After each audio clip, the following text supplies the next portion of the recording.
Well, I didn't mean to press record right then, but it happened, so here we are. What did I want to talk about today? So today, I was just watching an Eric Dubé video. I'm not sure how I feel about him, but he does have some good information. I think he's good at presenting a lot of what could be really heavy information in a very concise manner, and I appreciate him for that. I don't agree with everything he says, but as Dave Weiss says, I don't agree with everything I say from day to day. So how should I expect to agree with everything he says? I haven't done a video in a while, and there's a reason for that, and my reason is that I just find myself repeating the same stuff over and over again. That was loud, sorry. And it gets discouraging because I don't see an effect. People are still insane regardless of what I say. And those who are awake, you fine folks, are already awake regardless of what I say. So I can affect nothing but my immediate surroundings, and that's okay. That doesn't bother me. But something I would like to speak on is this final experiment deal with Pastor William Duffy and Jaron Campanella of Jaronism. Those are obviously two separate entities. They're not allegedly not related to one another as far as business goes. However, the channel Burn the Corporate Fiction has really brought up quite a few curiosities when it comes to William Duffy. First of all, I want to say that man has the most untrustworthy smirk I have ever seen. Okay, Jaron, if you watch this for some strange reason, dude, don't trust that person. And I know you're going to come back on a video and say, oh, well, I just got a bunch of people naysaying. Did it ever occur to you maybe, dude, that it's because people care about you? Like, I sent you a super chat yesterday, and I said the one thing that this final experiment has done really well is divide what was on its way to being a cohesive community. But now we're divided along lines of who's a shill, who's not a shill, who this and that. You know, there's just so many more lines of division. And I think you're purposely obfuscating things, Jaron. And I would like to hear you speak openly on it, because the fervor with which you defended I don't remember the guy's name, the pastor that Will Duffy took over for. Dude, I have heard you say there's no such thing as a great man. There are no great men. I've heard you say that. I'm almost certain of that. And yet you say that this Bob guy is a great man. Okay, Jaron, there's something you're not telling us, because I've never seen you react that passionately about any human being in the 10 years that I've been watching you. So either you're in on this, or there's something beneath the surface that you're not telling us. Either way, I no longer trust you, just like I don't trust Will Duffy, because you are your friends. You are who you hang out with. And why should I believe just on face value that you just happened to be the one, chosen for this adventure? Literally everything else on a screen is manipulative and intended to deceive, so why shouldn't this be just as much a performance as that? And I think you lost a good portion of your viewer base, Jaron. There's something coming to the surface about you, which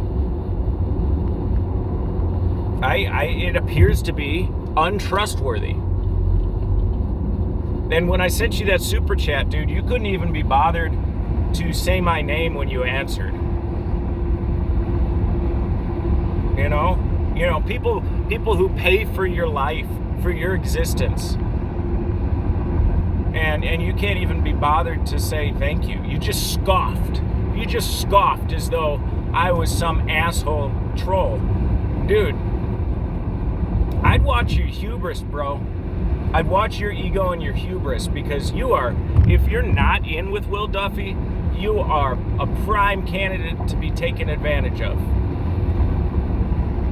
Because you're full of yourself. You come off like you're not. You try to come off like you're not, but you are. Anyway, that's really not the topic of today.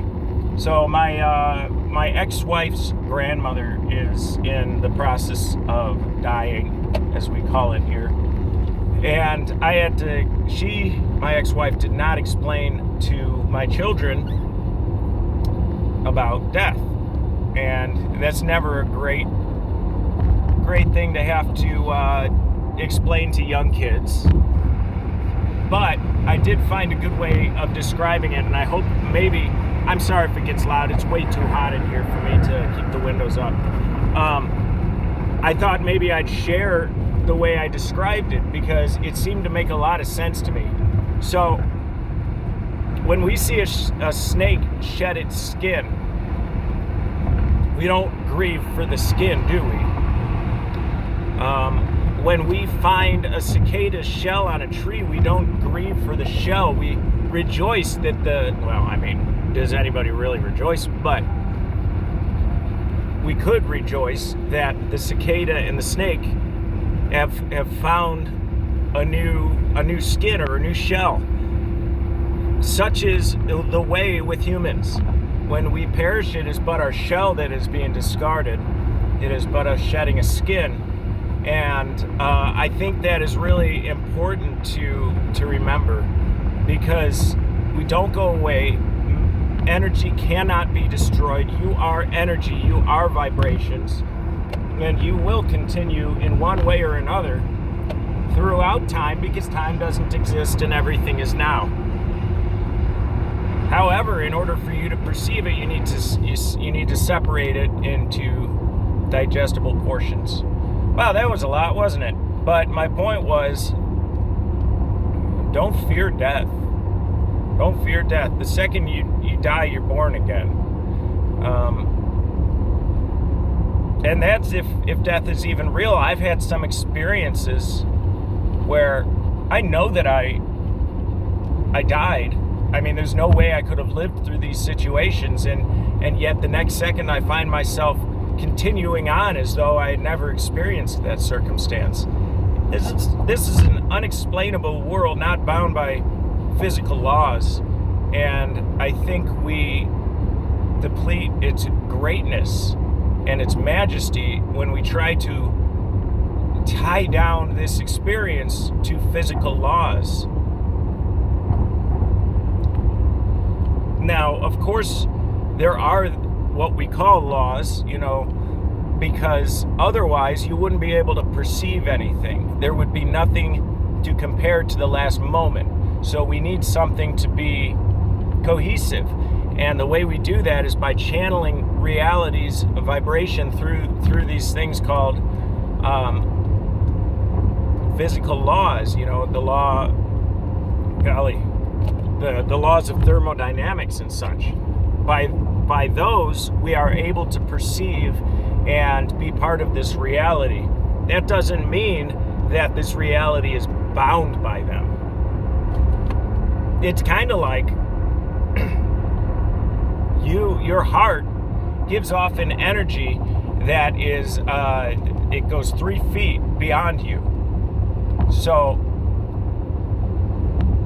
oh man, I just totally lost the metaphor. That really sucks, because it was a good one. Golly, I hope you put it together, because I lost it. But that brings me to another point. Why did they tell everybody to stay 6 feet apart?